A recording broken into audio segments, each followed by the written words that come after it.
Welcome, everybody, to the Sapien Podcast. We are back again for another exciting episode. And today we have the amazing Jack Ponomarenko with us. Thank you, Jack, for joining us. Thank you for inviting me. It's hard to introduce Jack. He's a very interesting guy, and I had the pleasure of meeting him this last year. Um, I think in a synopsis, he is a serial entrepreneur, someone who is very experienced in business, but also someone who's very connected with their spirituality. Spirituality, as you listeners know, is sort of the goal of this season of the Sapien Podcast. I've spent years talking about food and lifestyle medicine, and I've always said that spirituality is missing in healthcare. It's what drove me, or it's what guides me in my primary care practice. It's what guides me when I'm sitting in front of a patient. It's what's my guiding light when I'm doing end of life care, when I'm talking about everything from supplementation to cold immersion to fasting to plant medicine. So, sort of all the things that Jack works in, it is driven by that spirituality. And I think that's when we first met Jack, that's what we connected on, that it's sure business is part of life. We all have to make a living and make money and support our families. But if you do so with a focus on spirituality, I think that life makes a bit more sense. And it's a little more fulfilling.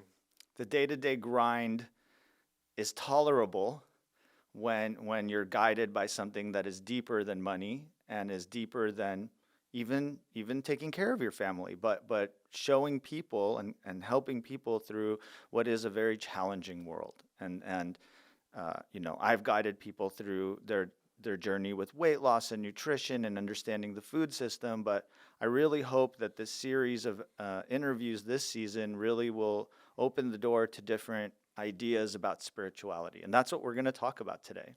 Jack sent me kind of a list of things that we were going to talk about because you are involved in a lot of things, but the center of every kind of point you wanted to make is that spiritual connection. So to start, what does spirituality mean to you? A lot of people, it's like religion or it's meditation. What does it mean to you, Jack? That's a good question. Thank you for that introduction. I think spirituality to me means knowing yourself fully. And that means knowing your mind, your body, and your soul and your spirit. And it's removing all the things that we've built up in life that's push us away from ourselves. And the journey to know thyself is what spirituality is to me. Is that something that you came across, as a kiddo, or is that something that developed as you got older? It was definitely a thought in my mind when I was younger, like what does this all mean? Why am I here? I think that happens for everyone. And as I got older, I built up a lot of walls to protect myself from others and from even myself. And once I broke down those walls, I actually started feeling what spirituality is. I think it was just there more in theory, that I knew that I needed to get in touch with my true self more, but I didn't know how. So once I started learning the how is when I got access to that spirituality. So we want to talk about today specifically hospice and end-of-life care. It's something that I spoke about in our most recent Sapien episode. So anyone who's listening to this, if we're not going to kind of describe hospice as much, I want to really talk about your experience with it. But end-of-life care is really when you start to think about someone's life or your own life as it's coming to an end, whether that's in the last 6 months of life, which is what hospice has always traditionally been thought about, but in reality can be in the last decade of life, right? There's end-of-life care, to me, and geriatric medicine are very connected because once you're in that sort of part, things change. Your body changes, your mind change, your relationship changes with your family members, and we work in the hospice space together. Jack owns a hospice and a home health company, and he practices with a lot of spirit, and that is really what connected us in that first encounter. Um, why did you choose to get into hospice and end of life care? Funny story. It was kind of chosen for me. My mom and my dad opened up the home health agency over 20 years ago with my stepdad, actually. And they asked me if I wanted to work with them. I started at the very bottom, learned pretty much every single thing there is to learn in hospice and home health, and I just stayed with it. I've done different things in life, but I've always stayed with the home health and the hospice. It was just interesting to see that I had an impact on the world. I was able to see that a lot there working with patients and their families. So through that process, and I'm sure as someone without a medical background, it's probably overwhelming at first, right? Especially as a young man, you're like, oh my gosh, you're exposed to people dying, to people struggling with death. I always talk about how disconnected human beings are from death these days. No one seems to think about it until the end, and really, it's something we should always be thinking about, and it's not always such a sad thing. It's Yeah. it's a reality. So, can you like what did you learn? I mean, you mentioned some lessons. We've talked about that too, but especially in the beginning, what was the thing that inspired you or made you passionate about, because I know now you run the businesses, right? You've taken over for your folks, and so what inspired you to do that? Again, the impact that I was able to make on people's lives just through even communicating with people, just leaving people heard. I was able to learn more about business and the other side, not the clinical side. And being with any communication was something I learned, talking to thousands of families over and over again. Everyone has different emotions, everyone has different understandings of what's happening, and really helping them see that this is just part of life. And it can be a beautiful thing, it can be something that brings you peace, and it's all your choice. Being with any communication and also really listening to people, and not just listening to what they're saying, but hearing where they're coming from, which is a tool that's helped me a lot in other areas in my life. And just seeing the impact that we as a company make on these people in their lives. Yeah, I think it shouldn't be understated. Hospice is a very challenging field. It's very, very emotional. It's emotional for the businessman running it, if you're doing it right. It's emotional for the doctors, the nurses, the family members. It's heavy, you know. So what, you went through your own spiritual development. Was hospice a big part of that? I know you've done a lot of work in the plant medicine space, in the self improvement, spiritual growth space. Like, how did those connect to you? I think the hospice was, in the home health, the platform where I got to practice these tools that I learned through self development and spiritual development. And realizing that we're basically space holders for this end of life process to occur really inspired me. What So let's get to it. I think the interesting part that I think about your career specifically is this connection between end of life and plant medicine. So plant medicine, some people call psychedelic medicine. It's a growing field right now, but it's also a very old field. It's something Hmm. that's been around for thousands and thousands of years and is now having a bit of a renaissance. And so I'm really trying to introduce people to it. And I think connecting it with end of life is a really interesting way to think about it. Um, is that, where did you discover plant medicine? How did that journey look for you? The plant medicine journey for me started when I realized that I needed to learn the things that I knew I had to do. I had to be a better hospice operator, even. I had to get my worries out of the way, get the things that were in my mind out of the way, get my past out of the way, just so I can be the best person in every moment for the patient, for the families. And when I was just not able to do it myself, I went out and sought out help. I asked my friends who happened to be connected to different communities that hosted shamans and worked with different practitioners and different plant medicines. And I just trusted that that's what I should do, and I went into it. And I dove pretty deep for a while.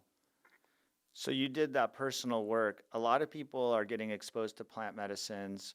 Most popular, the psilocybin right now, magic mushrooms, but there's other substances, ibogaine, ayahuasca, uh, you know, DMT. I mean, the list goes on and on. Um, did you discover that through the medical environment or through the kind of ceremonial environment? I discovered it through the ceremonial environment. I think the medical environment drove me to be a little bit stressed out, and because I was so stressed out, I needed to find something that worked. And at that time, I didn't have anything else other than reading some books, talking to some friends, talking to a therapist, and it was never enough. So I went into the medicine, and that's where I discovered my spirituality, and that's where I discovered what else was missing. A lot of people, when I say the word ceremony, I think a lot of people are like, well, what does that really look like? And ceremonies, are traditional ways of consuming these substances and having transformational experiences, as opposed to, going to a party or a concert and doing a drug, right? We're not talking about that. We're talking about real, shadow work, the childhood traumas, the personal blockades, like you were mentioning. Um, just for listeners, because you have so much experience in that space, describe what ceremony means. Ceremony? Well, this right now is a ceremony to me. I actually just spoke with my wife that it feels like I'm going into a ceremony. And what that means is there's a lot of intention to create the set and setting, to really be prepared for what's going to happen in that space. And anything can be a ceremony, a plant medicine ceremony or a psilocybin ceremony. There's different things that need to be in place for people that are experiencing it to get the full experience. And if you're not there creating that and holding that space, things can go very wrong. So intention, the set and setting, even the emotions that you're going in with, the people that are there, everything has to be planned out, and everything and everyone should be in a good state in their hearts and in their minds to create a ceremony that's impactful. I want to make this connection as you describe that ceremony, this very intentional, structured, thoughtful approach. And I think what I've heard about your experiences is very much that. That's what hospice is, Yes. right? That's what a good home health service is. Companies that come in to help people as they're transitioning into the end of life that make a difference are doing just that. They're thinking about the environment. They're thinking about, they're picking and choosing their nurses and their doctors and their aides. The ownership is very involved. Like, if you're going to really transform someone's life, it has to be a ceremony. Exactly. And I love the way you describe that. It's not just I'm going to go to Peru and sit down with a shaman and, consume this magical elixir. It can happen in someone's living room, having a very intense discussion about what's going to happen in the next few weeks to months. Mm-hmm. And when you do that correctly, you can turn something that is horrifying for most and make it life-giving. Yeah, one of the most beautiful things you can do. And then when you can learn how to live your life like one big ceremony, you're going to have the most beautiful life. So I don't want to leave that idea of ceremony because I think a lot of people don't even know what that looks like. So going back to the plant ceremonies, and we can use psilocybin, I think, as a good example because that's become so popular and you're seeing that people are pursuing that. Like in my private practice, I see people coming to me asking me about it and pursuing it. It's not currently legal, so I don't offer that experience. I do have a ketamine-assisted psychotherapy program, and we seek to uh, recreate the ceremonial experience as best we can in a clinical environment, and that's very challenging. Hmm. Um, can you describe, like specifically, what are the components in your mind of a of a effective and safe plant ceremony? An effective and safe plant ceremony, well, it would start with choosing the environment in which you want to host that ceremony, preparing the environment, preparing the people that are going to be coming to the ceremony. And when I say preparing and intentionally preparing for a person that's going into a ceremony, you want to look at why you're even here. Why are you going to this? What has happened in your life from the day you were born to now that you're going to do, let's say, psilocybin mushrooms? And you can ask that question, and when you go do anything, people just don't ask that question. So if you're someone that takes people to ceremony, you're responsible for getting that information out of those people so it's at the front of their focus because that's that intention they're going to bring into that space. Preparing the people, preparing the space, and by preparing the space, it's having rules that people abide by were in that space, that you abide by, the help that you provide with other practitioners that you bring on, or trip sitters. You also want to prepare them. You want to ask them why they're even here, what's led them to be here, making sure that everyone's following the correct diet before going into this. And music is also probably one of the most important things. The ceremonies that I've attended, it's always live musicians, very talented, very different genres, but they come together. And in the ceremony, the music with the intention, with the medicine, with the space, creates the most beautiful thing you'll ever experience. During the ceremony, the trip sitters, the practitioners that are there want to make sure everyone is feeling good and going through a good process. You don't want to get involved in their process, but you can still hold space and make sure they're safe while they're going through that process. And then after the ceremony, the integration is also very, very important. It's where you're gaining what you got. Did you get what you went in with? How are you going to live your life moving forward? What's stopping you from living your life that way? What has stopped you in the past? Really rethinking life in general is a big part of integration.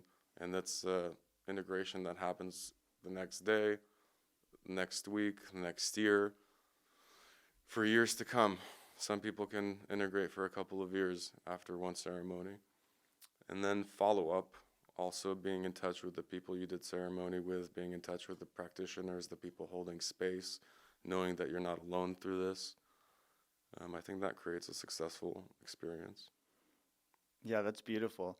And again, I'm going to make a parallel to end of life care and hospice because I think there's a direct parallel, like direct in the sense of when someone is thinking about hospice or enrolling in hospice, what is my job as the provider? What is your job as someone who might be consulting with them because they're interested in working with your company? Um, it's called goals of care discussion, right? We discuss what are your goals, where are you at current life, and this is not just with the patient, but with the family. That is intention setting, Hmm. right? When the hospice comes in and provides, all the equipment, all the appropriate medications, changing medications, providing comfort-focused medications, bringing in a nurse and building a rapport, having that nurse be the primary connector with the program and the patient and the family, and having a doctor that connects with all that. That is set in setting, right? You're creating an environment that is conducive to going through this part of life in a transformative way, in Hmm. a beautiful way. And then bereavement, right? So part of hospice is we don't just provide the patient all of these services, we provide support for families after the loved one has passed. And that is integration. And I look at these things so similarly, and they have these direct parallels. And I just want I want people to think about it that way because I think it is less scary. It is more humanistic. It personalizes the experience, and you realize that you know there's no avoiding dealing with the shadows, right? You can't like you were saying, like if you were going to be a successful entrepreneur, you had to work through your childhood and personal traumas, right? Yeah. And there's no avoiding that. If you try to avoid that, it will continue to rear its ugly head. And death is the same way. You can, families struggle and patients struggle with accepting that they're at that part of life. But if they do, and you can help them, then this process becomes beautiful and it becomes healing. And and and I think that that's just so important for people to think about. Yeah, it's something important to me is helping people see that, helping people see that that moment can be for that, or any moment. Any moment can be a ceremony, like I said. But it's up to the people to see it as that. There's a message here of living life with intention, right? Yeah.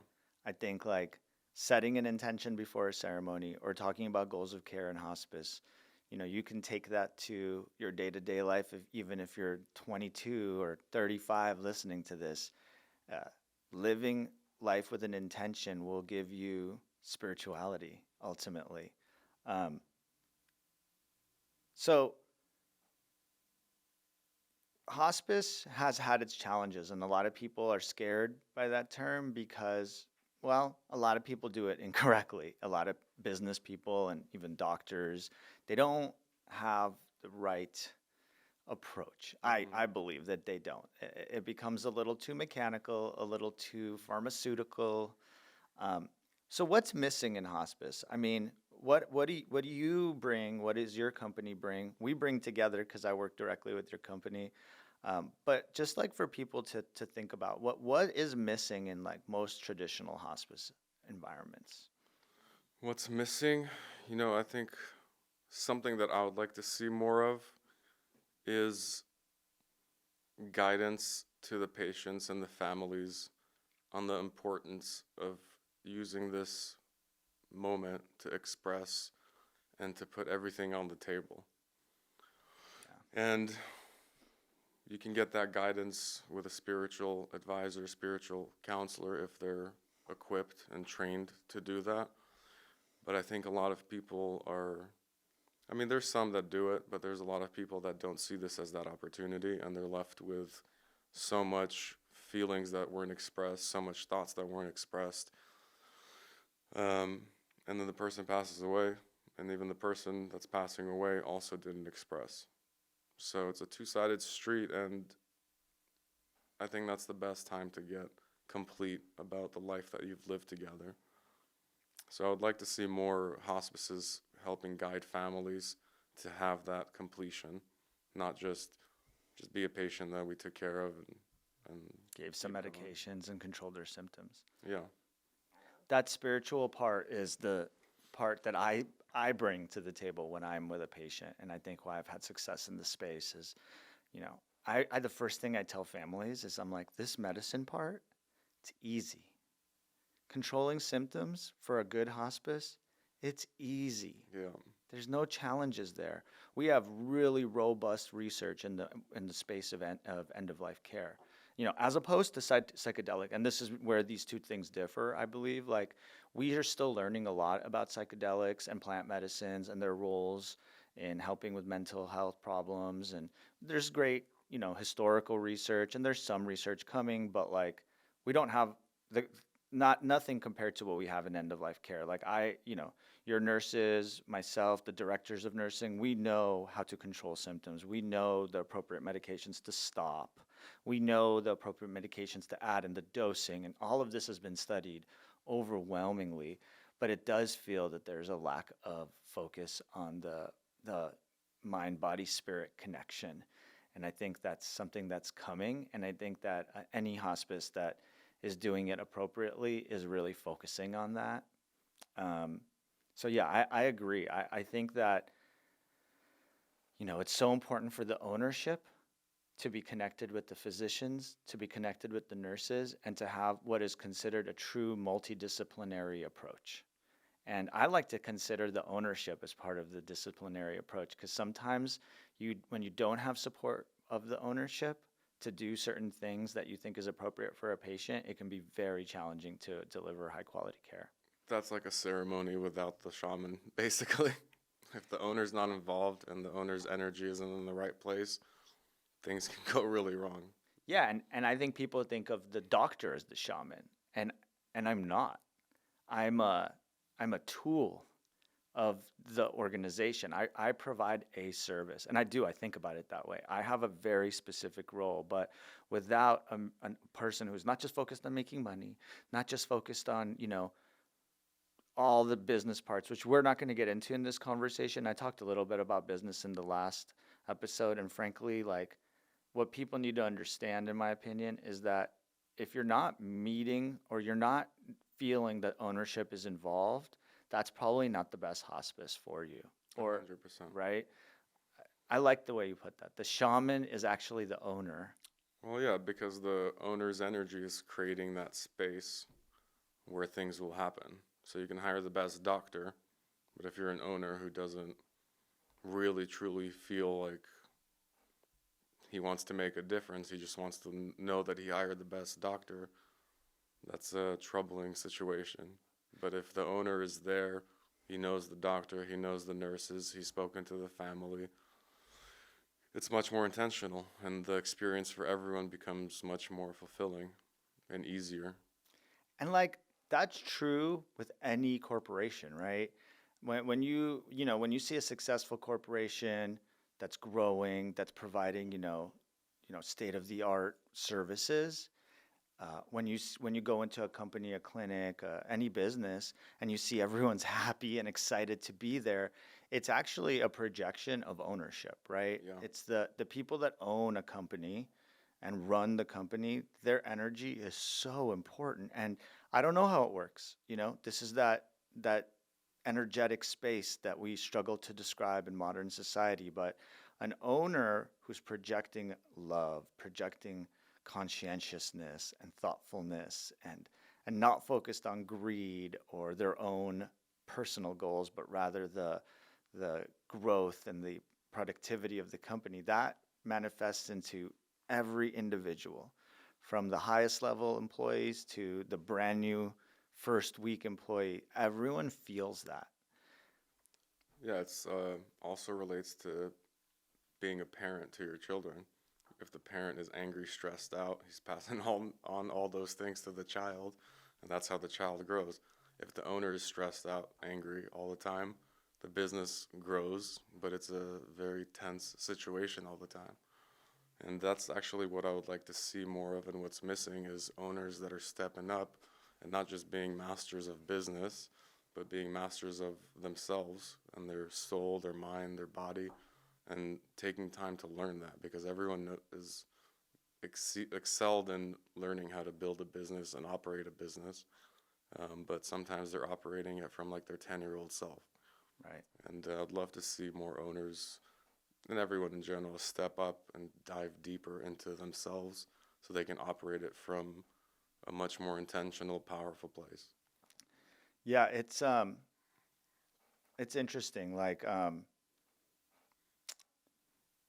lot of and people are listening from around the country and around the world, and you have different kind of organizations. And one of the things that I really love about what we have in Los Angeles is we have a lot of companies, and a lot of people will sort of talk negatively about that. And what I've observed here in California, Los Angeles, and other states is that when you have smaller companies that are very regional, that are controlled by, a smaller group of people, it's less corporate, and you feel that energy. And when you're in the world of end of life care, hospice, home health, it's very personal. And I do not like these massive companies I'm not going to name any, but like these massive companies that are hundreds and thousands of employees that seek to provide this kind of very emotionally driven care, because that emotion gets completely washed out in the corporate hierarchy. So I've had, my second owner that I've had on, and my point about, there's a point to that. That's how you run a successful hospice organization, or any geriatric or any medical business, right? Like, it's very personal and intimate. And as the healthcare industry turns into these big conglomerates, these big corporations, it washes out the interpersonal experiences or the ability for a provider like myself to become and develop those doctor patient relationships, nurse patient relationships. It's so important for healthcare to allow entrepreneurship and allow people to bring their own kind of flavor to the care, because there's a lot of people out there and a lot of people to serve, and we have a rapidly growing geriatric population, and those people are going to need love and support, and I don't believe that that is provided by massive corporations. It is provided by entrepreneurs, individuals that work closely. You and me text all the time. When we have a patient, there's a whole communication that happens between the whole team. That's how it works. When I take care of a patient, and I need a cardiologist or oncologist, I'm texting my colleague who I'm referring you to, and we're having the one-to-one doctor to doctor. And I know people think that that happens in large corporations, but not to the level that private industry can provide. Yeah. Private practice is very, very challenging. So, speaking to all that, as an owner, as someone who's been in this game for 20 years, what what advice do you have for patients, for families, whether they're just starting to think about it, whether, someone listening has a family member that's going through, dementia or heart disease or a cancer treatment. What are the things they should be thinking about? What are the things they should be looking at, you know? I know it's a big question. Well, I think there's several things. I think that for the patient and the family, looking at this as an opportunity to express everything and end whatever ends in love, even if it didn't start in love or there was a lack of love and understanding for each other, compassion for each other. This is the opportunity. This is, even though I don't believe there's a real end with death, but this is the so-called end, so use it. Really don't just play surface and express what you need to express, because there's not going to be another chance in this lifetime. As a patient and the patient's family, I'll also do more research on which hospice you're going to. Learn about the doctors more, learn about the owners. They should be interested in talking to you, so you can ask them anything you want and really keep asking until you feel 100% to move forward. And as the patient, even though it's difficult, it may seem difficult, but taking this also as an opportunity to review your life and communicate with your family, communicate with your friends, and find peace. I think, I see thousands of patients in this setting. I think most people listening to this aren't going to be the patients, right? So, kind of speaking to the listeners, most people that are at the end of their life for whatever reason, barring, even with dementia, even with brain disease, most of the patients are way more ready for these conversations than their loved ones are. Yeah. And I think that's a big message. If you're a young person or an older person, and someone in your family is going through this and you're afraid to talk about it, you're afraid to bring it up because, you don't want to hurt their feelings. The one message I could tell you is most patients, they just want you to be willing to talk about it. Yeah.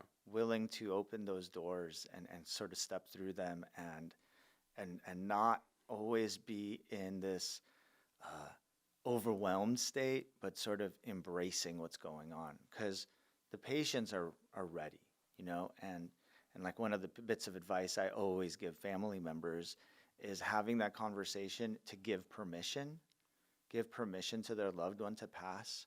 So many of the battles we face are like, oh, we have to do everything. We don't give up on our patient. Or we don't give up on our dad. He's a fighter. Sometimes the best thing to do is to change that perspective and give them permission to be at the end of their life. Yeah. And that's a spiritual conversation. Yeah, it's hard to have those conversations if you haven't spent time on learning how to have those conversations. You may need to, if you're drowning, you may need to know that you need to swim. But if you don't know how to swim, then you're going to drown. You brought up, when we were kind of going over this talk, you know, psychedelics for end of life, plant medicine for end of life. But you presented it to me as, well, not just for end of life, sort of for any point in life. And Yeah, sorry to interrupt no, you. you're Any good. point, I think, after you're 25 years old, psychedelics is a tool, just like self-development is a tool, just like the gym is a tool. So see it as that, and you can learn a lot of things early on in life and not wait until the end of your life. And you can remove everything that's in the way of you living your best life much, much sooner than having to wait until you're older and when you have no other choice. So I'm a very big promoter for people to be open, be curious, and when you're at the right age and the right state of mind, go try it out. Go find somewhere where it's safe. Hear what other people experienced and go take it on. Is it safe? Are psychedelics and plant medicine safe? I think if the space and the setting, your mindset, your intentions, the people that are hosting it, the people that are helping you with integration, are, if you've done your due diligence on them, it's safe. Yeah. If you're just gonna go do it in the forest, you might run into the river unexpectedly. Yeah. And so literally and figuratively, right? Yeah. I think that people hear so many scary stories about plant medicine. And I think it's because so many people have done it not in the way we're describing, right? I think that really working, it's work. Yeah. It's not easy. It's not about how safe and not safe it is. If you actually look at the research, and they've done a lot of research on most of these drugs as far as their safety profiles, everything from MDMA to psilocybin, those drugs are far more safe than, let's say, tobacco and alcohol and cocaine, right? These stimulant drugs, these sort of ego suppressive drugs. When we're talking about plant medicines and psychedelics, these are drugs that are open up your spirit, drop your ego, remove those barriers. On a chemical level, on like a physiological level, they actually are quite safe. Mm-hmm. And it's important for people to know. Now, of course, appropriate dosing, you can do too much. But when you hear these bad trips and these scary experiences, it's usually because it was not done correctly. And also, I'd like to add that when you're opening up, whatever's been closing you down is gonna come up first. You're gonna feel great, possibly, especially if you're not doing it in a ceremonial space. If you're doing it at the park or something, yeah, you might be happy, run around laughing, but when you're doing it intentionally, be prepared for what people call the shadow or the dark side of you to come up, what you fear, what you worry about. Be ready for all of those things to come up and be ready to work through them. And it's gonna not just be an instant success. And I think with end of life, if people take psychedelics, when those things come up that they've pushed down and they know they have a little bit of time left, they're like, sure, I'm just gonna let all of this shit go. Yeah. And when you're doing it when you're 25 or 35 or 45, all those things are going to come up, and don't expect it to just be awesome. You get an opportunity to work through things that have been holding your spirit and making you small. So see it as an opportunity. It's beautiful. Um, you mentioned psychedelics for end of life. So that has come up more and more. There was this great research study uh, that really, I think, has promoted psilocybin specifically. Uh, we could put in the show notes the details of the study, but most people can just find it. End of life care psilocybin. Just put that in Google. They gave people that were terminal cancer diagnoses. They gave people a psilocybin experience, a guided one with a therapist, and they saw profound improvements with the acceptance of death, which is critical, right? We already talked about how important that is, and a lot of patients. I was arguing that a lot of patients are actually much further along that path than their families, but some aren't, and especially with cancer, right? Cancer is a very scary diagnosis. It's not always, a 75 or 85-year-old person. It can be very young people, and a lot of them in that study were. And so the psilocybin really helped them sort of embrace the inevitable, uh, which is so important. Well, Uh, go ahead. I think that with psilocybin for end of life, you're able to accept death. But when you're doing psilocybin early on in life, you'll be able to accept life. So people can't accept the life they're living. That's why I think psychedelics, coupled with self development, meditation, and there's so much other things that you can do to accept and thrive in the life that you're living. Do you think that psychedelics, because right now, I don't know any hospices that provide any kind of plant medicines. I think our shared dream is to kind of be part of that revolution, and I think we both believe that's coming. Yeah. What does that look like to you? Like, how would you like to see it incorporated? Specifically for end of life care, Yeah. I think that We've never talked about this. the spiritual advisors in the hospice should be the ones going and getting the psychedelic assisted therapy licensed as a practitioner. Mm-hmm. They should be responsible. And I think that before offering it, the owners should go and do a ceremony, even the staff that's involved to go do a ceremony so they know what could come up. And I think a lot of education is going to go into teaching the staff, the owners, the doctors about what to do. So I think it's going to be a great result, but I think we're still far from it because the education just doesn't exist and isn't available um, as wide as everything else is. Yeah, it's interesting because, as I mentioned, there's so much research in the controlling of symptoms, but very little research in the guidance on the emotional, spiritual side.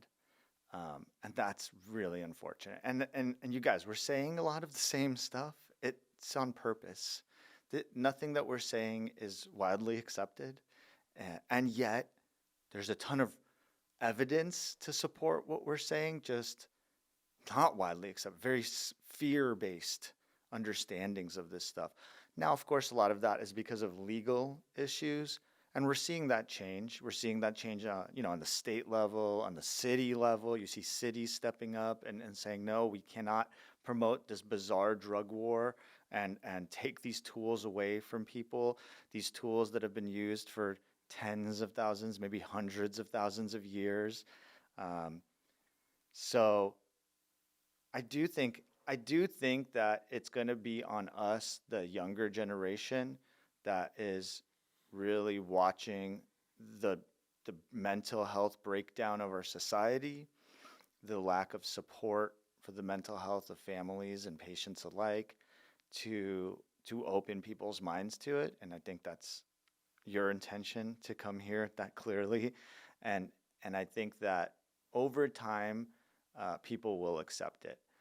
You know, in end of life care, there's not a lot of money for drug companies to make. So it's a special place, it's a sacred space.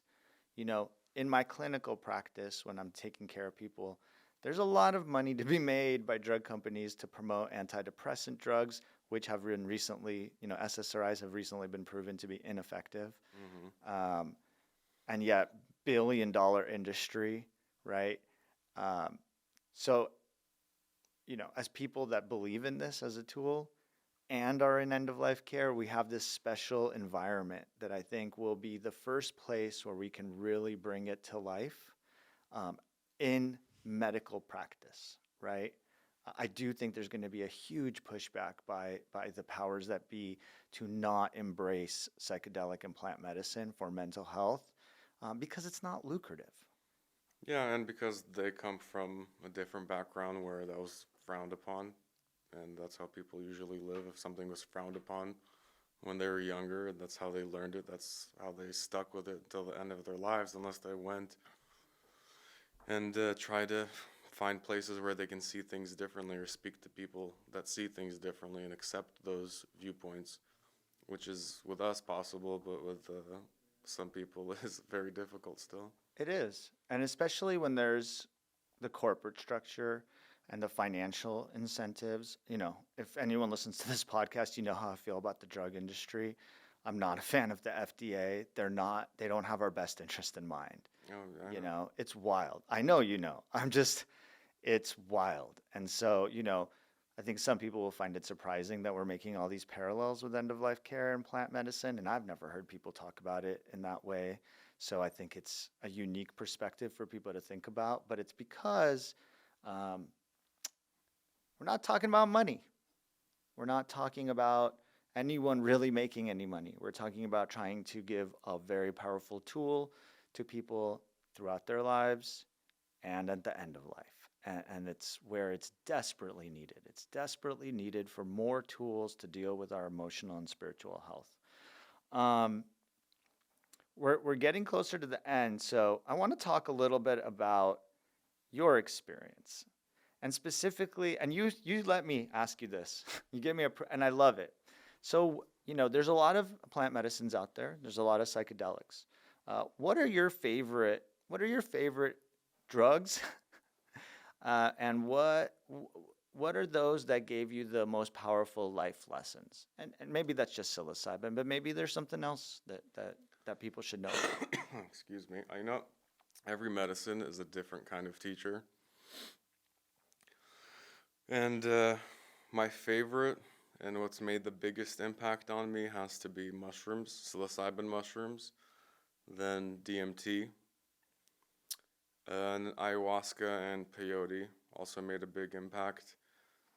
Ayahuasca really made me feel that every moment I can feel like I'm home. Peyote told me that I need to forgive the people that I haven't forgiven, otherwise I will never feel true emotions again. DMT taught me to relax and enjoy this ride because it's just gonna keep going. And it's wild. And mushrooms really helped me heal everything from my childhood that I've still been carrying even after doing self-development and working with therapists and coaches. Stuff that, because when I went and did self-development, I thought, oh yeah, I got it. This is it. I'm free from the past. But it kept showing up in little things. And with mushrooms, I was able to go back, heal that child, talk to him. And not talking just about like the 5-year-old, the 6-year-old, the 7, the 10, the 13, the 18. Even healed my business mind when I was 22, when I got into things with business, and that created trauma. So I'm definitely a big fan of mushrooms, psychedelic mushrooms. And maybe we'll have you back one day and you can share some of the very powerful and interesting things that you're working on. And I know we're going to save that for another conversation. And I'm going to make a point, and thank you for sharing that. I'm going to make a point. I have a different substance that transformed my life. And that's how special all of these products are, Mm-hmm. right? Everyone's journey is different. For me, I did ketamine-assisted psychotherapy, and it was life-changing. I had walls. I had vision of my future that I couldn't touch and feel.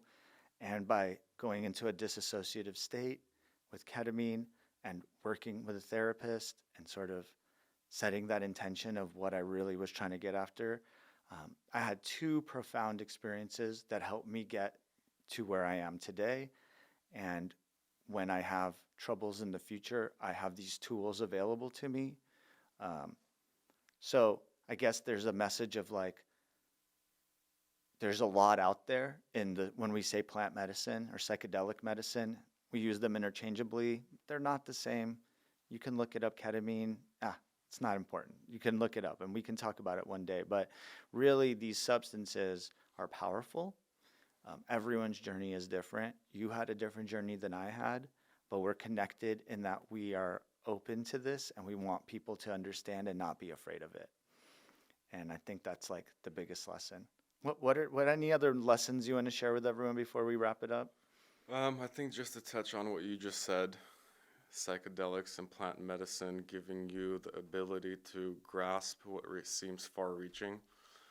It just like at the end stages of life, you may have thought that that conversation with your father or mother would have never happened, but once they did a psychedelic assisted journey, it happened because it's all there is now, and now is when you have to do it. And just psychedelics removing you from thinking that's far away. No, it can happen right now with you in this moment. You just think it's far away, but psychedelics removes that veil, and it's all there is now. There's no such thing as far away in the ether. It's all here. Maybe with a ruler, this is further than this, but with energy, it's all right now. Mm-hmm. I love that. All right. Well, thank you for being so honest and open. I know it's hard to talk about this stuff. It is for everyone.